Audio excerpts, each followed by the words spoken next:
নিরাপত্তাহীনতায় তারা আমার সাথে অলরেডি কন্ট্যাক্ট করেছে, আমাকে মানে শিওরিটি দিয়েছে যে সামনে এরকম কিছু একটা হবে না, যেটা সত্যি কথা।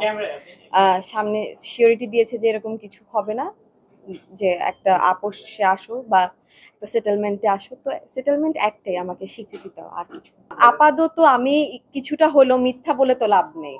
আমি আমার জানের ভয়ে ওই দিন রাতে চলে আসছি, আমি বাসা ছেড়ে চলে আসতে হয়েছে। আমি স্টিল বাসার বাইরে বাইরে ঘোরাফেরা করতেছি। আমি আমার একটা ফ্রেন্ডের বাসায় আছি কয়েকদিন ধরে, 2 দিন ধরে, সরি। তো এরকম করে তো আর লাইফ লিড করা যায় না, লাইফ লেসের মতো, তাও এই অবস্থায় বলবো না। যেহেতু তারা বলেছে যে একটা সমঝোতার মধ্যে আসবে, আমি অপেক্ষা করছি। ডেফিনেটলি এটা একটা হুমকি ছিল, আমাকে ওই দিন রাতে হুমকি দেওয়া খুব জঘন্যভাবে। আমি তো মনে করেছি আমি মারা যাবো রাইট এট দ্যাট মোমেন্ট। আমি, হ্যাঁ, ভাটারা থানায় আমি গিয়েছিলাম, কিন্তু তারা আমাকে বলেছে যে ভাটারা থানায় গেলে আমাকে সাথে সাথে ওখান থেকে উঠিয়ে নেওয়া হবে।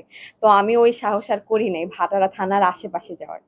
ইভেন আমি যেদিন বসুন্ধরা ছেড়ে দেই, এটা রিসেন্টলি কালকের ঘটনা। কালকে আমার, আমি তো ভয় আমার বাসার অ্যাড্রেস দেইনি। আমাকে বলছে যে ওর বাসার অ্যাড্রেস দেখে আসবা, ওকে যেখানে নামায় দিবা। জিপং নামে যে লোকটাকে তারা বলছে যে আমাকে ড্রপ করে দিতে, সে খেয়াল করছে যে আমি কোথায় গিয়ে স্টপ হচ্ছি। ওইখানে গিয়ে ওই ফ্লোরে উঠে, ওইখানে আমার